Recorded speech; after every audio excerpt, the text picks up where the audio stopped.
सात संगत जी, प्यार से कहना धन निरंकार जी। हो रहे हैं कि कुछ खराब हमें बोल रहे हैं, तो बात वही कि हर किसी के अंदर जब ये परमात्मा दिखता है तो एक अच्छाइयों को ही भक्त उठाते हैं, किसी की कमियों को इस तरह संसार के आगे नहीं उछालते।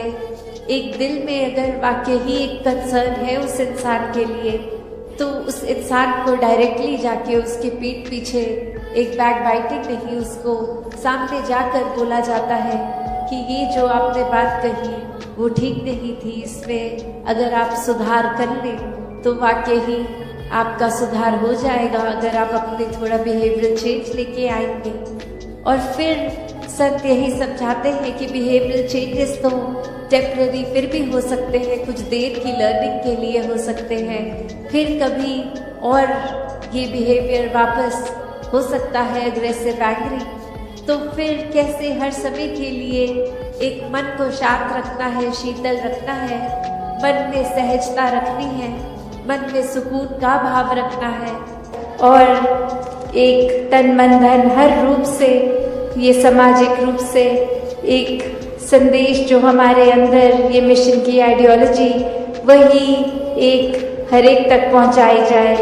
दातार हर एक पे कृपा करे कि हर कोई अपने जीवन में इस तरह सेवा करे, इतनी अनकंडीशनल सेवा हो कि रूप चाहे कोई भी मिल जाए, आज सेवा कैसी लगी है, कल कैसी, बस वो भाव पूर्णता से समर्पित भाव हो, वो फिर जीवन इस तरह भक्ति में हो कि फिर संगत के लिए एक दिल दिमाग सभी का हर एक के लिए कि किसी को कोई नुकसान ना पहुँचे, हर किसी के लिए एक बरकतें हों, एक दिल हर किसी के लिए पिघलता हो, एक ऐसा सेवक का भी जीवन जो आज चाचा प्रताप सिंह जी का भी जिक्र, तो ऐसा ही सेवा का भाव उनके मन में भी और पूरे परिवार ने भी अभी जो अरदास करी कि ऐसे मिशन में भी एक समर्पित रूप की सेवा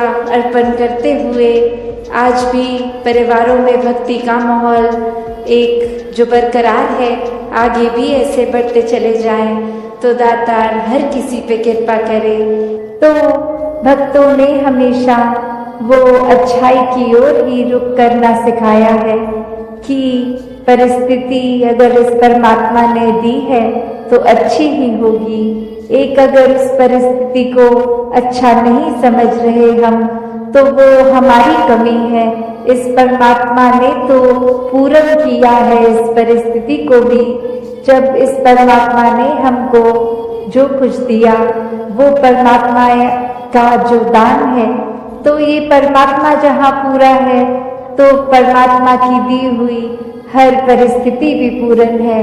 फर्क सिर्फ हमारे नजरिए का होता है कि उसको हम किस तरह देख रहे हैं, उस परिस्थिति में से हम निचोड़ क्या निकाल रहे हैं, उससे सिखलाई क्या निकाल रहे हैं। क्या हम सिर्फ हमारे अनुसार कुछ नहीं हुआ तो उसके वजह से इस परमात्मा को ही कोस रहे हैं, या ये भी मान रहे हैं कि ये ही हमारे लिए बेस्ट है और कैसे इसमें वरदान छुपा हुआ है। तो एक ये नजरिया भक्तों ने हमेशा से जो जिया कि आध्यात्मिक पहलू अपना हर किसी ने जहाँ एक बहुत ही उस नजरिए का बनाना है कि जीवन में ये शरीर मिला है, ये मटेरियलिस्टिक वस्तुएं मिली हैं, घर बार रिश्तेदारी बहुत कुछ मिला है, तो क्या इसी में पूरा समय रहकर इस परमात्मा के लिए समय नहीं निकालना, या फिर एक चुनाव अपना है कि इस परमात्मा के प्यार के रंग में ऐसे रंगे जाएं कि कोई दुनियावी रंग फिर छू नहीं सकता। ये पक्के का रंग, ये एक हर समय रहने वाला रंग, और इस रंग को जिसने भी अपने ऊपर लगाया वो हमेशा के लिए आनंदित हो गए। एक जीवन हर समय के लिए झूम झूम के जिया गया, और ये चेतनता ब्रह्म ज्ञान से जहाँ एक ये स्पिरिचुअल लाइफ में तो हर समय ये बहुत ही अच्छा माध्यम है टूल।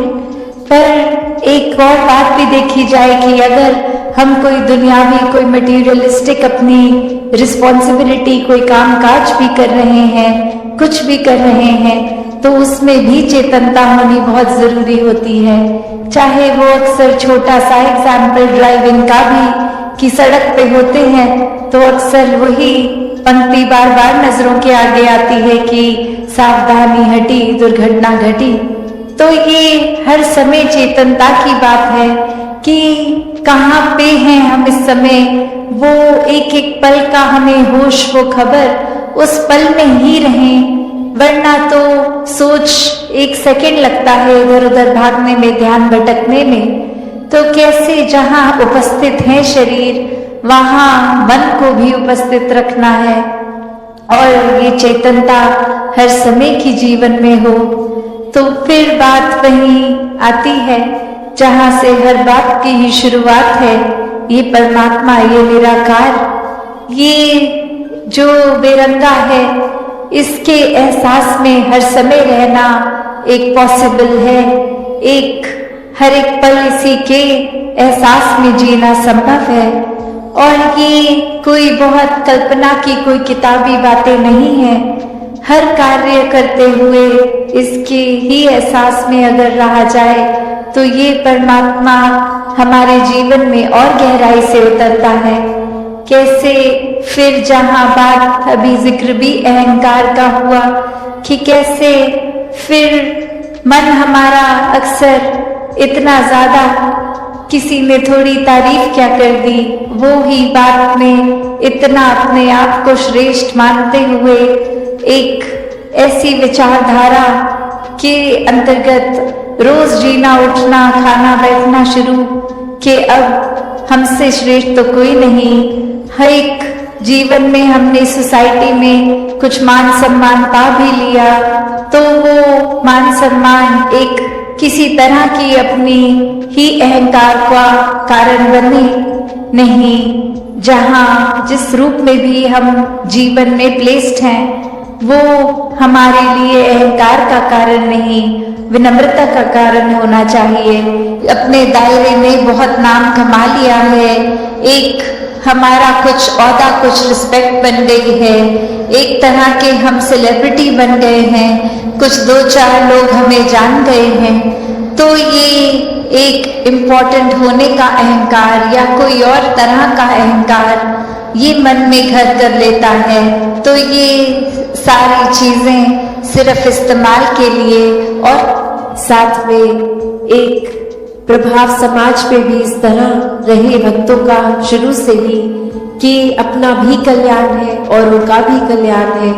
कोई भी काम भक्त किसी भी समय एक सेल्फिश होके सिर्फ अपने लिए नहीं करते।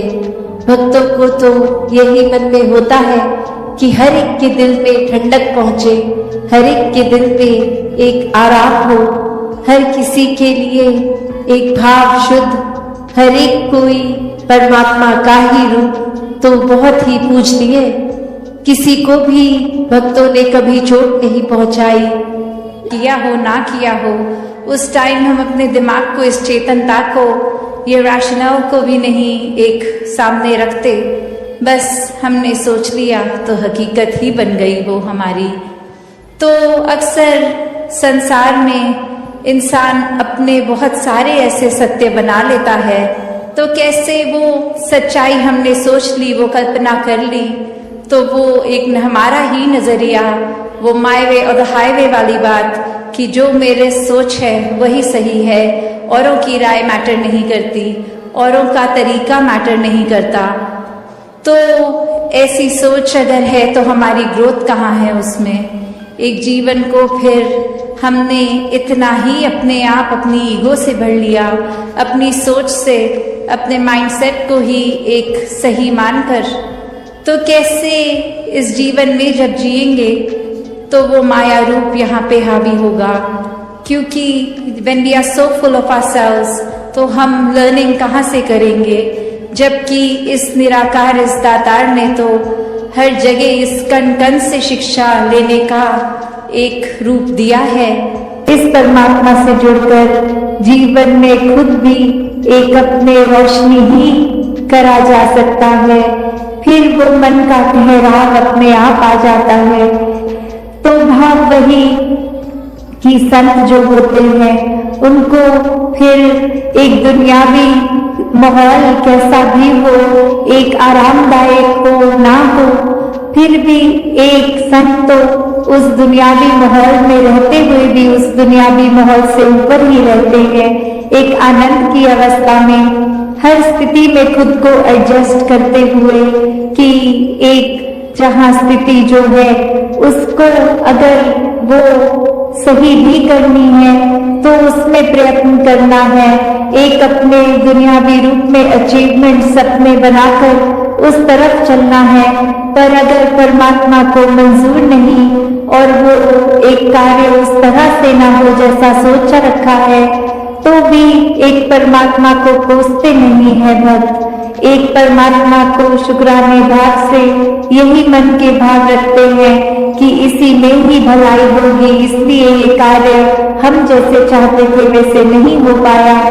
तो कैसे अपने जीवन को भक्तों ने हर समय इस परमात्मा के ही आसपास केंद्रित रखा कि एक दुनिया में हर दिन कैसा भी समय आ सकता है, पर ये परमात्मा ही है जिसके आश्रय एक अच्छा और बुरा समय दोनों ही आराम से कट जाते हैं। जहाँ फिर ये मन में सोच नहीं आती कि एक जीते जी बेचैन है और जीने के बाद जब ये मौत हो जाएगी तो इस आत्मा का क्या होगा, क्योंकि जिन्होंने जीते जी इस परमात्मा को जान लिया, देख लिया, इसके साथ जीवन का हर पल अपना जिया, तो उनको पता है वो चैन से जी रहे हैं और जो चैन से ही जीता है वही चैन से मरता है।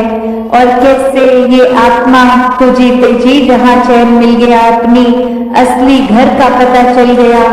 एक क्या है ये आत्मा, वाक्य में सिर्फ शरीर नहीं है, एक आत्मा तो इस परमात्मा का अंश है। तो बात वही कि कैसे हर एक में जहाँ हर किसी में इस परमात्मा को देखना है, हर एक के अंदर वो कैपेसिटी है, वो पोटेंशियल है कि कैसे इस परमात्मा के सारे गुण हम चाहे एक मनुष्य के शरीर में है पर परमात्मा जैसे देवीय गुणों से हम युक्त हो सकते हैं, ह्यूमन वैल्यूज से युक्त हो सकते हैं।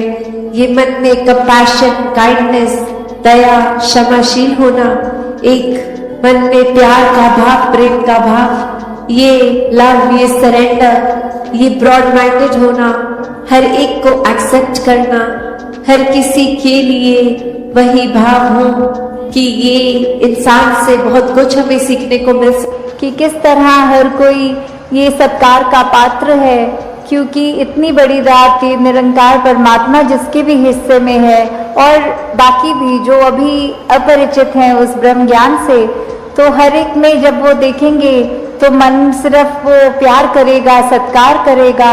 और फिर हम हर एक को वो बेनिफिट ऑफ डाउट की जो बात आती है कि अगर किसी ने कुछ हमें गलत भी कर दिया, कोई किसी का कर्म हमें दुख पहुंचाता है, तो अपने उस व्यक्ति से गुस्सा ना करके सिर्फ एक ही भाव मन में अपने आप आएगा कि उस व्यक्ति की शायद कोई मजबूरी रही होगी, आज उसका हो सकता है दिन अच्छा ना रहा हो, कोई किसी ने कुछ उसको बुरा बोल दिया हो तो इसलिए उसका मन कड़वा हुआ है, इसलिए उसके बोल कड़वे निकले हैं। तो जब तक ये बात नहीं हम दे पाएंगे अगले को बेनिफिट ऑफ डाउट, तब तक हम वो सत्कार, ये प्यार कुछ भी नहीं उस तरह दे सकेंगे, क्योंकि हम अपने आप को तो बहुत जल्दी उस तरह माफ़ कर देते हैं कि चलो ये चीज़ हमसे गलत हो गई, कोई बात नहीं, हम अपने आप को माफ़ कर रहे हैं। पर वही अगर सामने वाला व्यक्ति कुछ अगर गलत करता है तो एकदम से हम उसका एक वो जजमेंट पास करते हैं, हमें सोच विचार कर लेते हैं कि ये इंसान को तो आज के बाद मुड़कर देखना भी नहीं है। तो हमें इस तरह अपने जीवन में सुधार करना है कि किसी ने अगर कुछ गलत कर भी दिया तो उसके लिए भी मन से यही अरदास करनी है कि दातार कृपा करके ये जो भी कमियां हैं हमारे अंदर दूसरों के अंदर वो दूर होती जाए और ऐसे ही प्यार और सत्कार जग में बढ़ता चला जाए। हाँ जी। गुण गावण नित ऐसे एक दे ऐसे दा दीदार करन। तो ये जो दीदार की बात होती है, किसका गुण गाना है, किसके दीदार करने हैं, तो वो ये परमपिता परमात्मा निरंकार, ये जो एक ऐसी सत्ता है जो शुरू से है, वो हमेशा से कायम दायम रहने वाली, कि कैसे हम जब तक वो एक निरंकार जो इस तरह से देखा जाए, अगर एक व्यक्ति दूसरे को देख रहा है तो उनकी आंखों के बीच में भी वो है, वो अपनी पलकों से भी नजदीक है, जैसे बोलते हैं शारक से भी नजदीक। तो इतना करीब होने के बाद जब वो अपनी आंखों से नहीं खुद देखा जाता, वो संतों का संग करने के बाद ही ये दात प्राप्त होती है, जो अपने लिए तो सुखदायी होती भी है और हमारे जीवन में वो ऐसा एक हमारा पल पल बना देती है कि हर पल में सिर्फ ये निरंकार प्रभु परमात्मा का शुक्रिया निकलता है हर समय, और वो भाव कि इसी के ही हमेशा गुणगान करने हैं।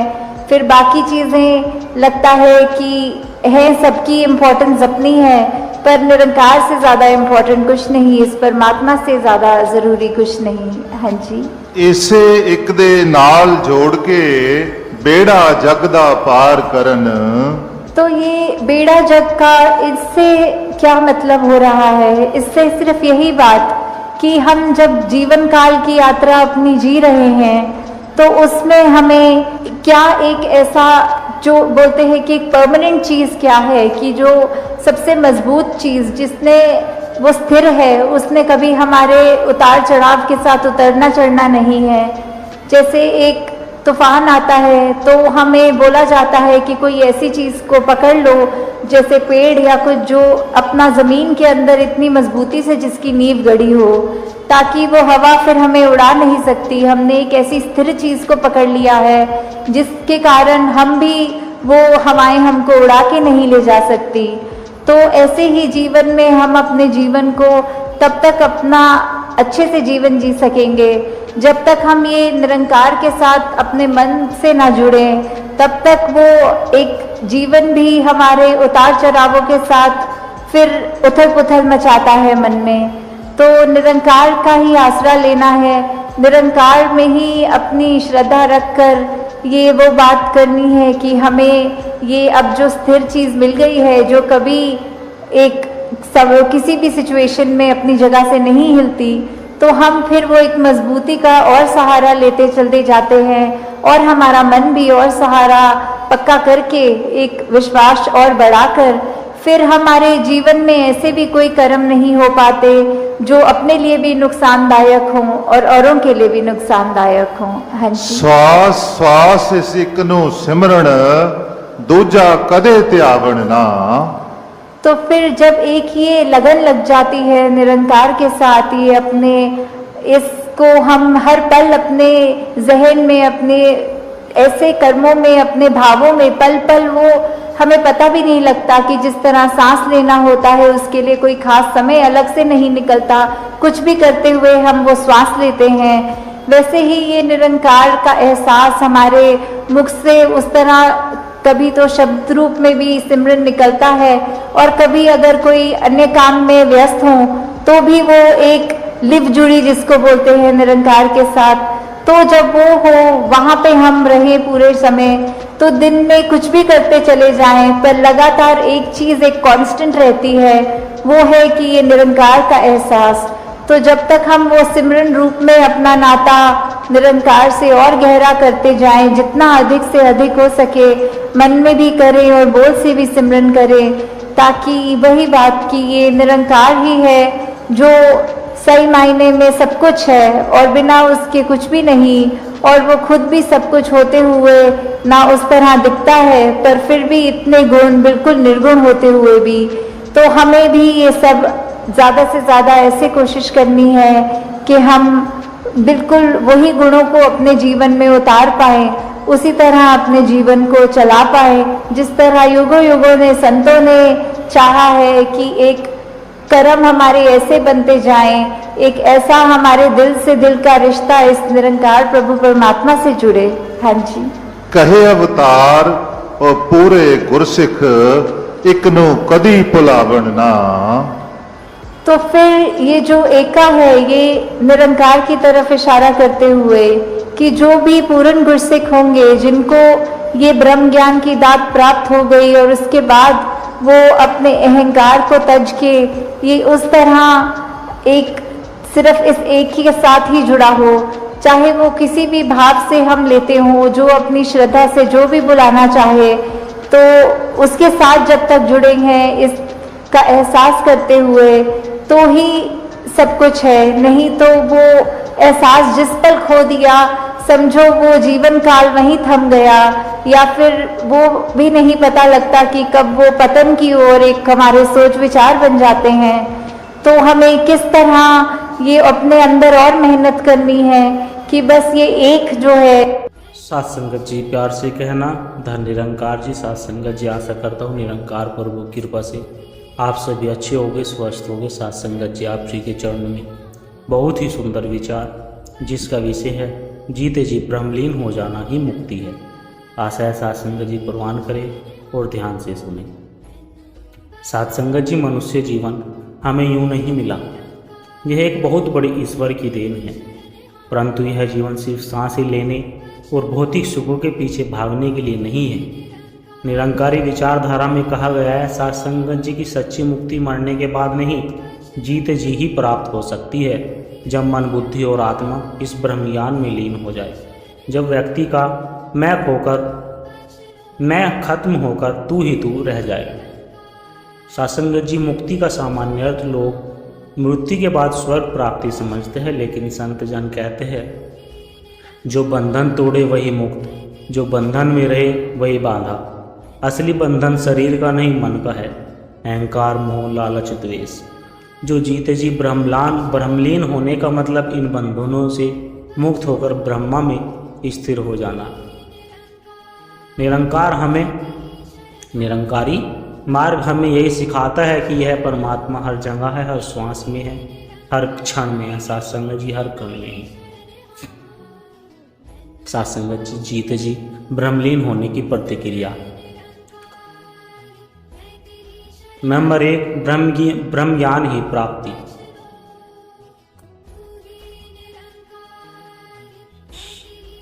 गुरु के द्वारा हमें यह दृष्टि मिलती है कि निरंकार हर जगह व्यापक है।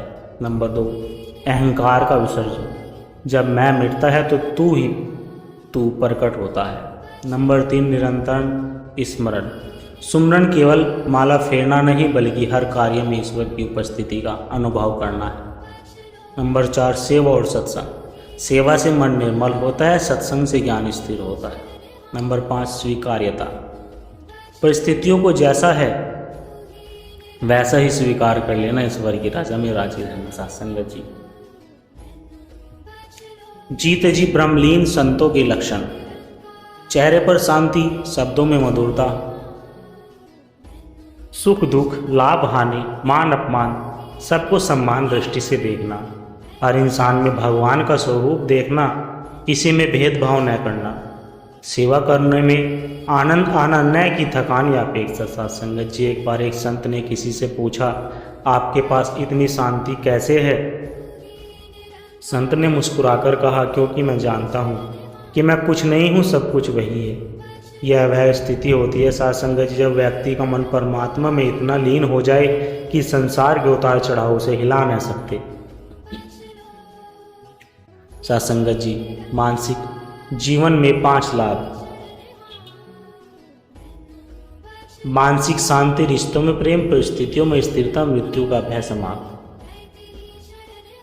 सात संगत जी संत जीते जी ब्रह्मलीन होने का मतलब है अपने भीतर निरंकार का अनुभव करना और उसी में तृप्त रहना, यही असली मुक्ति है। सात संगत जी मरने के बाद स्वर्ग की आशा रखने से अच्छा है कि अभी इसी क्षण निरंकार में लीन हो जाए। मृत्यु के बाद नहीं, जीवन के बीच ही संभव है यदि मन निरंकार में डूब जाए। सात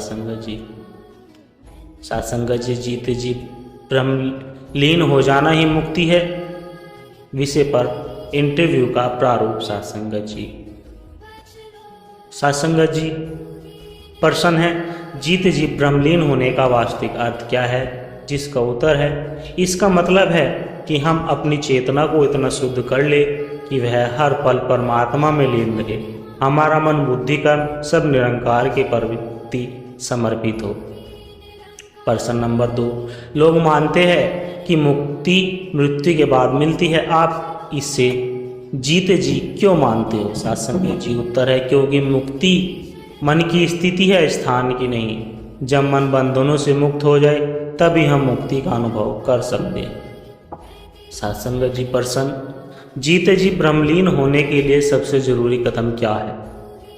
उत्तर है, सबसे पहले ब्रह्म ज्ञान की प्राप्ति, फिर सत्संग, सेवा और सुमरन का अभ्यास। प्रश्न, कोई उदाहरण दे सकता है ऐसे संतों का जो जीते जी ब्रह्मलीन थे? सत्संग जी उत्तर, हाँ, हमारे संत सदगुरु जिन्होंने हर परिस्थिति में निरंकार की रजा को स्वीकारा और संसार में रहते हुए भी मन को प्रभु में स्थिर रखा। सत्संग जी, इसका व्यक्तिगत जीवन में क्या लाभ है?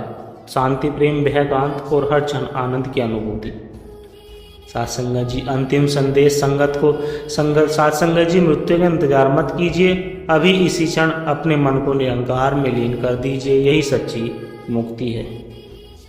सत्संग जी, मनुष्य का जीवन अनमोल है, लेकिन यह तभी सार्थक बनता है जब हम इसमें ब्रह्म की अनुभूति कर लेते हैं। यदि यह अनुभूति नहीं हुई तो जीवन केवल सांस लेने, खाने, सोने और भौतिक वस्तुओं को इकट्ठा करने तक सीमित रह जाता है। लेकिन जब मनुष्य जीते जी ब्रह्मलीन हो जाता है तभी वह बंधनों से मुक्त होकर सच्ची स्वतंत्रता का स्वाद चखता है। बंधन बाहर के नहीं, भीतर के होते हैं। सत्संग जी, अंधकार, अहंकार, क्रोध, ईर्ष्या, मोह और लोभ, जब यह सब समाप्त होते हैं तो मन स्थिर हो जाता है। जीते जी ब्रह्मलीन होने का मतलब जीवन जीते हुए ही इन बंधनों को तोड़ देना और ब्रह्म में समा जाना। यह ब्रह्मलीन का मतलब है सत्संग जी, उस चेतना में डूब जाना जिसमें कोई मैं नहीं, केवल तू है। ब्रह्मलीन होने का मतलब संसार छोड़ना नहीं, हम अपने परिवार, काम, रिश्तों और जिम्मेदारियों में रहते हुए ब्रह्मलीन हो सकते हैं। सत्संग जी, खाना बना रहे हो लेकिन भीतर से प्रभु को याद कर रहे हो। दफ्तर का काम कर रहे हो लेकिन हर निर्णय में ईश्वर की दृष्टि से सोच रहे हो। सेवा कर रहे हो लेकिन फल की अपेक्षा न कर रहे हो। सत्संग जी, बहुत लोग सोचते हैं कि मरने के बाद मुक्ति मिलेगी, लेकिन मृत्यु के बाद मुक्ति की गारंटी किसने दी? मुक्ति एक मानसिक और आत्मिक स्थिति है जो अभी और यहीं प्राप्त हो सकती है। अगर जीवन रहती यह अवस्था नहीं आई तो मृत्यु के समय भी मन व्याकुल रहेगा।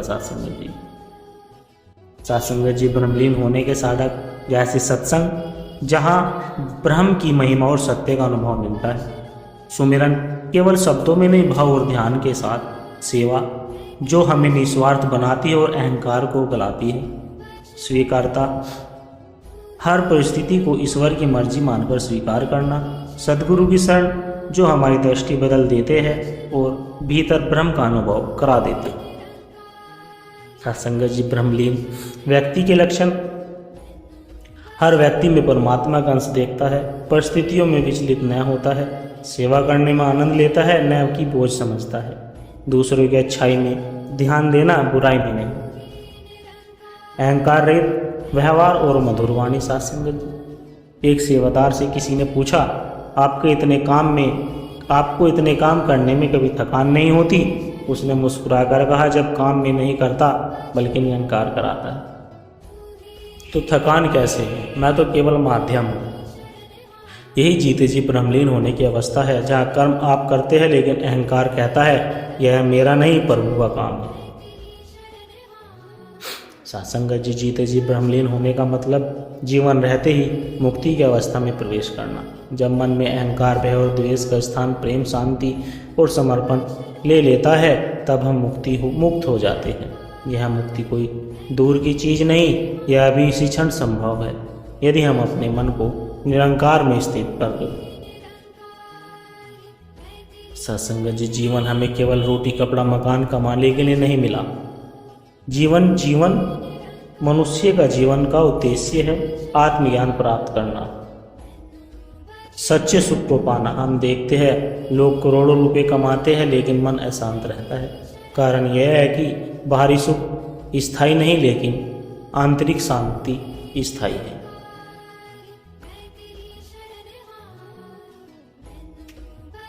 सात्संगत जी, इच्छाओं का अंत न होना मन की अशांति का कारण है।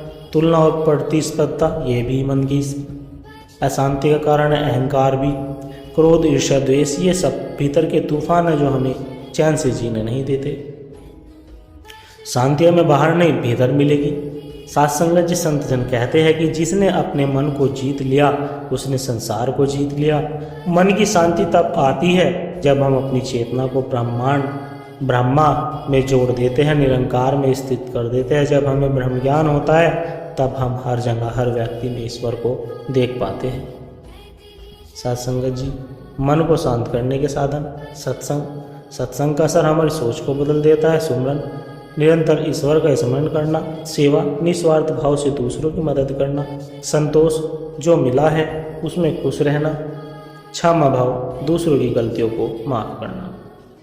सत्संगत जी, उदाहरण के लिए एक राजा ने अपने मंत्री से पूछा, तुम हमेशा इतने शांत कैसे रहते हो? तो सत्संगत जी, मंत्री ने कहा, क्योंकि मैं जानता हूँ कि जो कुछ हो रहा है वह उसी की इच्छा से हो रहा है। जब मालिक अच्छा है तो उसकी रजा भी अच्छी होगी। यही वही दृष्टिकोण है जो मन को स्थिर कर देता है। सत्संगत जी, मन की शांति ही असली संपत्ति है। धन, पद, यश, यह सब समय के साथ बदल सकता है, लेकिन शांति एक बार मिल जाए तो जीवन धन्य हो जाता है। सत्संगत जी, इसलिए हमें अपने मन को निरंकार में स्थित करना है ताकि हम हर परिस्थिति में हम प्रसन्न और शांत रह सकें। सत्संगत जी, निरंकार को जानना ही जीवन का असली आरंभ है। मुक्ति मृत्यु के बाद नहीं, जीवन के बीच में ही संभव है। सेवा करने से मन निर्मल और हल्का हो जाता है। सत्संग आत्मा का भोजन है। सुमरन मन की धूल को साफ करता है। सत्संगत जी, जो हर जगह ईश्वर देखे वही कभी अकेला नहीं होता। संतोष ही सबसे बड़ी दौलत है। रजा में रहना ही असली भक्ति है। जब मैं मिट जाता है तब तू प्रकट होता है। सतगुरु की नज़र बदल दे तो जीवन बदल जाता है। ईश्वर में से दूरी मन की सबसे बड़ी बीमारी है। प्रेम वह भाषा है जिसमें हर दिल समझता है। सत्संग, माफ़ कर देना, अपने दिल को मुक्त कर देना है। मन जितना शांत, जीवन उतना सुंदर होता है। मोह में पला मन कभी संतुष्ट नहीं होता। दान भी केवल धन का नहीं, समय और प्रेम का दे सकता है। सत्संग की, क्रोध शांति का सबसे बड़ा चोर है। सत्य को अपनाना ही धर्म है। बिना सेवा के भक्ति अधूरी है। जो संतोष में जीना सीख गया उसने जीवन जीत लिया। हर हाल में शुक्र करना, ईश्वर को पहचानना है। सच्ची पूजा इंसानियत की सेवा है। सत्संग जी, ज्ञान अंधकार को मिटा देता है। जो सत्संग करता है उसका मन मजबूत होता है। लोभ मन को गुलाम बना देता है। मन को निरंकार से जोड़ना ही योग है। हर इंसान में भगवान का अंश है। बिना प्रेम के भक्ति सूखी रहती है। संत मिलन से मन में प्रकाश होता है। सत्संगत जी, ईश्वर को पाने का रास्ता सेवा और सुमरन है। जीवन में बदलाव सोच बदलने से आता है। हर पल निरंकार का अनुभव या आनंद। प्रेम में अहंकार नहीं टिक सकता। गुरु वचन अमृत समान है। सत्संग जी, मन में जो बोओगे जीवन में वही उगेगा। दूसरों को बदलने से पहले खुद को बदलो। निस्वार्थ सेवा ईश्वर को सबसे प्रिय है। सत्संग जी, आत्मा की प्यास ज्ञान से ही बुझती है। ईर्ष्या मन की आग है। सत्संग में बैठना आत्मा को स्वर्ग जैसा सुख देता है। बिना गुरु के ज्ञान, बिना दीपक के अंधकार है। सत्संग जी, जो ईश्वर में स्थिर हो गया वह अडिग पर्वत जैसा है। शांति की खोज बाहर नहीं भीतर करनी होगी। सत्संग में सुनी बात को जीवन में उतारना जरूरी है। जो हर हाल में प्रसन्न है वह असली भक्त है। निरंकार के बिना मन सूना है। लोभ इंसान को अंधा बना देता है। समय सबसे कीमती संपत्ति है। सत्संग जी, इसे सेवा में लगाओ। दूसरों की मदद से जो सुख है वह कहीं नहीं है। सच्चा भक्त हर जीव में ईश्वर देखता है। सेवा से मन का मैल धुलता है। प्रेम से बोला गया सब घाव भर देता है। जो सत्य को पहचान ले वही मुक्त हो जाता है। हर सुबह नया आशीर्वाद लेकर आती है। जो क्षमा करता है वह सबसे बड़ा विजेता है। संत का संग ईश्वर का संग है, हर श्वास में निरंकार का नाम हो। सात्संगत जी सेवा का फल मन की शांति है, मन को जीतो जितना साधो उतना सुधरेगा। भक्ति में जल्दी नहीं गहराई चाहिए। सात्संगत जी सत्य के मार्ग पर चलना कठिन है पर फल मीठा होता है। निरंकार का स्मरण ही जीवन की सुरक्षा। संतोष जीवन का गहना है, ईश्वर के बिना जीवन रेगिस्तान। गुरु का दिया ज्ञान जीवन का प्रकाश है, जो सुख बांटता है वह सुख पाता है। भक्ति में दिखावा नहीं, सच्ची शांति होनी चाहिए, सच्चाई होनी चाहिए। हर काम में ईश्वर को सहभागी मानो, सेवा से दिलों के बीच की दूरी मिटती है। सत्संग जी सत्संग में बैठना आत्मा का स्नान है। सत्संग में बैठना आत्मा का स्नान है। सत्संग जी राजा में राजी, राजा में रहना ही सच्ची आज़ादी है। नफरत बांटोगे तो नफरत मिलेगी, प्रेम बांटोगे तो प्रेम मिलेगा। जितना मन शांत है उतना आत्मा उतनी ही प्रफुल्लित होती है। जो क्षण निरंकार के बिना बीते व्यर्थ होते हैं। जीवन सेवा के बिना अधूरी होती है। सत्संग जो गुरु वचन में अटल है वह सफल है। निरंकार का नाम मन का इलाज है। जीवन छोटा है, इसे प्रेम में बिताओ। सेवा के लिए समय निकालना ही भक्ति है। संत का संग मन का अंधेरा मिटा देता है। सत्संग जी जो अपने को छोटा मानता है वही बड़ा होता है। सच्ची भक्ति भीतर की सफाई है। निरंकार सब जगह है, यह समझ ही ज्ञान है। सत्संग जी जीवन में कड़वाहट छोड़ो, मधुरता अपनाओ। भक्ति में आलस्य नहीं, तत्परता चाहिए। हर हाल में खुश रहना सबसे बड़ा तप है। सत्संग जी मन को जीतना सबसे बड़ी विजय है। सेवा से अहंकार पिघलता है। जो निरंकार को भूल गया वह खुद को भूल गया। प्रेम से भरा मन ही ईश्वर का घर है। सत्संग जी क्षमा करना ईश्वर का गुण है। रजा में रहकर ही जीवन सुंदर बनता है। जो सत्य को जीता है वही सुखी है। ईश्वर को पाना आसान है, मन को जीतना कठिन है। सत्य में बिताया गया समय जीवन की पूंजी है। सत्संग जी सुमरन मन का संगीत है। सेवा में थकान नहीं, तृप्ति मिलती है। निरंकार का स्मरण हर समस्या का हल है। सत्संग जी प्रेम से बढ़कर कोई भेंट नहीं, मन को ब्रह्म में स्थित करो, यही मुक्ति है। सत्संग जी प्यार से कहना धन निरंकार जी दास के द्वारा कहे गए विचार यदि आप जी को अच्छे लगे हो तो वीडियो को लाइक करें, शेयर करें और कमेंट बॉक्स में धन निरंकार जी लिखकर अपने विचार साझा जरूर करो और दास के चैनल को सब्सक्राइब भी कर दे। और दास को आशीर्वाद दे हर रोज आप जी के चरणों में ऐसी ही सुंदर सुंदर प्रेरणादायक कहानी विचार लेकर आता रहूं। सत्संग जी प्यार से कहना धन निरंकार जी।